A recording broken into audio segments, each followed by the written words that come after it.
his brother Jay too. I was gonna say the whole Elam family. I know you're not trying to pat yourself on the back, but man, they must be appreciative of not only the financial stuff, but how hard you rep for him. I mean, no question. You rep for him. It reminds me. The only thing I can say it reminds me of, only this is over a longer period of time now, almost is like Chris and Scott LaRock. Right. Where like we all know who Scott LaRock is, and everyone does. It's almost like Nas and Ill Will. Like it just was part of it's who you are, and you carry him constantly. I'm sure that means a lot to them. I wanted to hear more Gangstarr stuff just from what we did. It was always great. Our tours were great. Yeah, we fought many a times like any other group, but we'd fight, and then the next day we'd be having a drink and hanging out at the after party, and we lived together from '88 to really '89 to '94, all the way to when Hard to Earn came out. So that's 4 albums that we were living together, even with the fights. Where were you living? First, I was in East New York, so that's how that started. And then I moved to the Bronx, 183rd in the Bronx. That's how I met Malachi and Nutcracker from Group Home, Panchi from NYG's, and Smiley the Ghetto Child, and so on. And that's when I used to see Dame Dash walking his dogs, and Jay-Z used to be around over with Original Flavor, because Ski lived right down the block with Chubby Chub and all of them, and that's how we used to Ski moved up here. Yeah, so that's how we see Jay and everything uptown, and in the Bronx. But and then after we got our deal, I moved back to Brooklyn to Branford Marcellus's Brownstone and Clinton Hill, and that's how we Rage and Nikki D lived right down the block. Chubb Rock. Then we met Biggie, because Mr. C used to always stress me like, "Yo, go check out Biggie." One day, Guru comes in the house and like, "Yo, you gotta hear this dude Biggie Smalls down on Fulton, man. He's crazy dope." I said, "That's the one Mr. C keeps stressing me about." All right, I'm gonna go down there.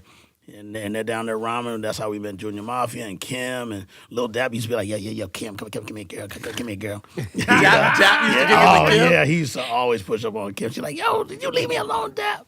Shout to Dap too, man. It's hearing you tell those stories too. We all obviously everybody talks about the New York sound, right? And your DJ Premier boom bap sound is seen as golden era 90s New York sound, right? Around the world, like that's universal. Right. People don't even know that you're originally from Houston, right?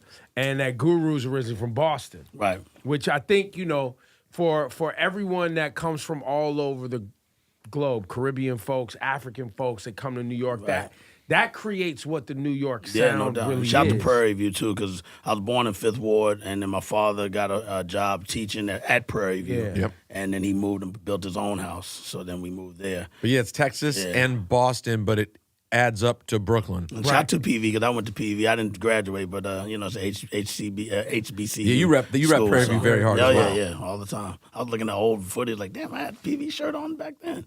Oh, yeah. Do you feel, fast forward, we're in 2019 now, and your sound, the DJ Premier drums production is its own thing that, obviously people have tried to duplicate, but it never comes out quite the same, and you've stayed consistent with that. You make other things for sure that many people don't even know, but when you go, here goes one of them things, you know how to make it. Yeah. Has the demand for that sound increased? It has now. Yeah, it's like now even the younger artists, I can't mention right now, but now they're saying, hey, we want that sound. And shout to Ferg, ASAP Ferg, because when I saw him one day, we were flying together from like, we're always in Europe and bumping to each other in the same hotel, eating breakfast, and it's like, oh, damn, you here too? For totally different gigs. And he was just like, yo, we got to get one in. He said, but don't do it what I'm doing with like New Level and stuff like that. I want to, or even the Shabba Ranks, I want to do your style. And he came that day. That record, and just did it right there on the spot. You released, a lot of people may have missed it, Premier released, has it been 4 records? I have one more left for Payday. There's the Casanova joint, which is incredible. Casanova sounded fire on it. Yeah, love that joint. Ferg joint. Fire. And the Griselda. And the West Side Gun. Yeah, headlines. Yeah, that shit was fire too. Yeah, which we did your interview. Yeah, that was a good one. Those 4 little singles are not a part of a whole project. No, our former manager that managed Gangstarr for my whole career, Patrick Moxie, at that time, started his label Payday. He was known for throwing the dopest hip-hop parties back in the day. You had to know where it was at. It was word of mouth. And they treated it like Studio 54, like you were hoping to get picked to get in. And he really liked our record, Words I Manifest. He said, man, I really want to manage y'all. He said, but I got to get y'all off of that independent label. And he did that and managed us. So from there, when he started Payday, he said, man, I need some help launching this. So he had Mos Def on there already with a group called UTD, which is Mos Def's sister and his brother. DCQ. Then I brought Showbiz and AG over there, and then he said, hey, man, that new J. Rue demo, that was a demo, Come Clean. So he was like, because that's on Guru's Ill Kid demo vinyl. So when he said, if you want to do that, he said, if you, I'll give you a budget to do the album if you produce it, because I know it'll come off. I was like, all right. And Guru said, well, I want to bring 3 acts in. He said, I want to bring Suge, Group Home, and J. Rue. I was like, all right. I said, just let me produce it, and we might pop off. And then it worked. So then he shut down, started Ultra Records, which is his dance label, which is super huge. That's the same Ultra, that's the Ultra Festival. Well, no, he came at them for using the name. Got it. So now he gets a big piece of that too. Because Ultra, as the label, was a quintessential dance music movement. So now he gets a taste of that festival every time they throw it. And so he could just sit back and relax. So he saw me on tour in Europe, and he was like, hey, man, I want to relaunch Payday, but I want you to bring back that same sound that it was born from. And I was like, well, how you want to do it? And we negotiated. I said, let me just do like maybe 4 or 5 records, and then I'm gone. So he said, well, can it be under the people that's under our roster, under RCA and Sony and all of that? I looked at the list. I saw Outkast and Andre 3000. So I reached out to get Andre 3000 on there.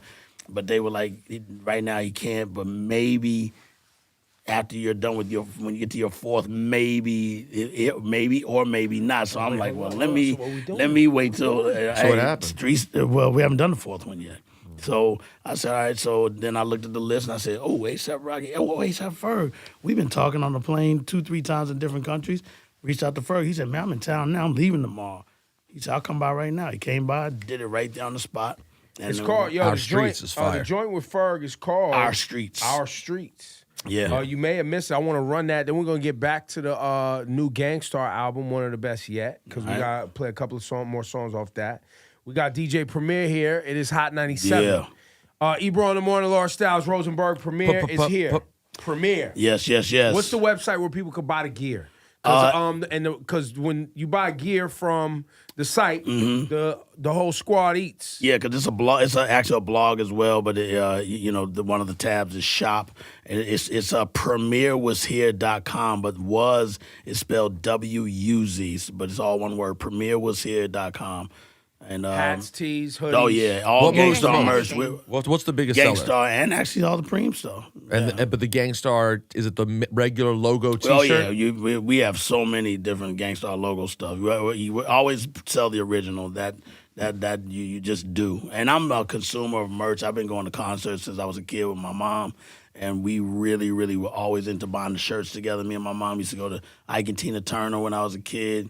Tina Turner brought me on stage because I got lost because I'm dancing in the aisle like, oh, let me sneak off away from my parents, and I forgot what aisle I was in, so I started crying off. I don't know, maybe 5 or 6. Wow. And I started crying, and the usher was like, where's your parents? I was like, I don't know.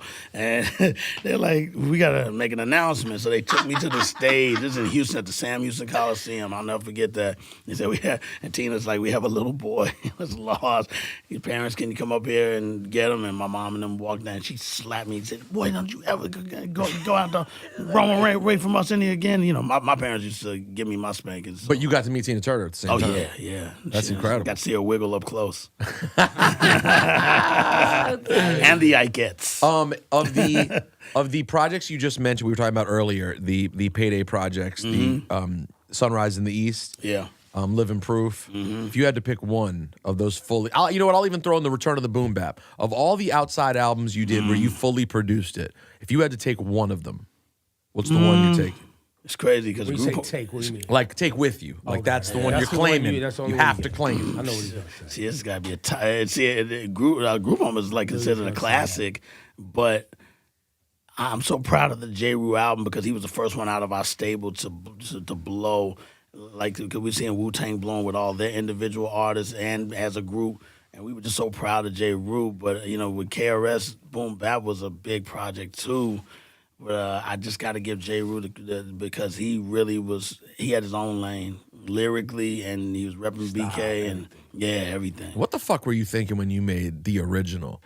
That when I first heard it, I was like, I was battling how's RZA. anyone gonna blend this record? I was battling RZA. Really? So RZA, we knew RZA. RZA came to our house when he was Prince Rakim and Jizzy used to come to our house. Easy Mo B used to come to our house, and RZA told me I'm going to start this group called the Wu-Tang Clan. And he said it's gonna be almost like on some karate shit, but it's gonna be where we form, individuals, and I'm gonna get my dudes from Staten Island, get my dudes from Brooklyn, get some a guy named Method Man from Long Island, but he lived in Staten Island. He was just telling me all this, and it was kind of in one ear out the other. One day, me and Guru at a bar, this place called the Arena that used to rock in the city. And, we always went out drinking. You know Guru drinks. He liked to have a beverage here and there. And we having our drinking moment. And we're at the bar with Onyx. And this is when Onyx was really big. We're sitting at the bar talking and kicking it. All of a sudden, Protect Your Neck comes on. And Onyx starts just wilding, going, ah! And starts screaming. And we're like looking at them like, what the hell? And they're like, yo, this is that shit. I'm like, who is this? Yo, this Wu-Tang Clan. And I'm like, that's the shit RZA said he was gonna do, and next thing you know, Video Music Box is playing the video. So you felt there was a competitive, you had to keep up with what RZA was doing. No, RZA saw me in L.A. and said, yo, that Come Clean, that's cool, that's cool. Yeah, I got some piano joints I'm about to throw, it's gonna shut that down. I was like, all right, cool. So I said, I'm gonna do a piano joint. I did the original. That popped off. He saw me again in L.A. at another party. That's when it was called Jamaica back then. And on Sunday nights, he sees me there. He goes, okay, yeah, you got me on that piano joint, but I got one called Cream. Wait till you hear that. When I heard Cream, I was like, all right, you win. He got me on that one. So, yeah, we laughed about it in May. We was on tour together with Daylight and Public Enemy. Did you eventually, when you did the Dirty record way later, you did an old Dirty record, right? Oh, yeah. Was he? Do you guys do that together or no? Nah, that's when he was signed to Dame Dash through Rockefeller. So, was he already gone when you made the record? They gave me the song and said, we don't want you to mess with it until later, but here's the acapella so that you have it. We're gonna do it later on. The day he passed, I'm like, man, I should go ahead and do this now. So I did it that day, and I went on tour to Europe the very next day. And you made Pop Shots the day that he passed? Yeah. Wow. Yeah. And then from there, I had to go to Europe the next day. So, because that's what it was. I was like, damn, if I'm gone for a month, I'm not going to have no place to really make a beat and do all that type of stuff. But did you talk to him leading up to it at all or no? When he came home, as soon as he got out of prison, we kicked him. But we knew Old Dirty from way back. I knew him when he was just a song. Oh, you all the way from Brooklyn? Yeah, but we know him from 89, 88. I got a picture I'll show you before I leave here of us. He used to have the stair step flat top, like Scoob and Scrap. I got a picture of us. Yeah, I'll show it to you. Wow. We go back, man. Wow. 30 years, baby. What? You brought up the albums. Rosenberg said, what album would you take with you? Who was the most upset that you gave them beats to group home? Man, so many people. I got to shout out Muggsy. He was down with Fat Joe, and actually his brother, Full Flex, who passed, that was his brother. Mm-hmm. I was up in the Bronx one day over on Trinity Ave, just chilling with Joe and everybody, and Muggsy was like, yo, man, I love Dap and Mel. Those are my boys, but why'd you give them all that heat? And I'm like, yo, because they part of our crew, so I'm repping my team. I'm not going to give them no garbage. And he's like, yeah, man, but... come on, man. I don't even rap. I'm like, yeah, but that's my. I'm really loyal on the family level. I really take family serious. The reason I bring that up is people may or may not remember there was so much heat in the industry around that album, right? And the beats that you had to put out all the instrumentals so everybody feel like they gotta at least fuck it. Here go all the instrumentals. Y'all can rap over it if you want to. And they did well. They had a successful career. They just did a tour and reunion with Suge and J. Rue. And people, here's the thing, and I'm guilty of this too. Being someone who talks about music all the time, we look back at things sometimes and go like, that shit was actually whack. You have to remember at the time. Yo, Dap in particular, he was straight fire. Like his voice when my lifestyle is stupid, business knew my chance, mom's kicking. Like he had a thing. Yeah, he had a And on thing. Speak Your Clout, when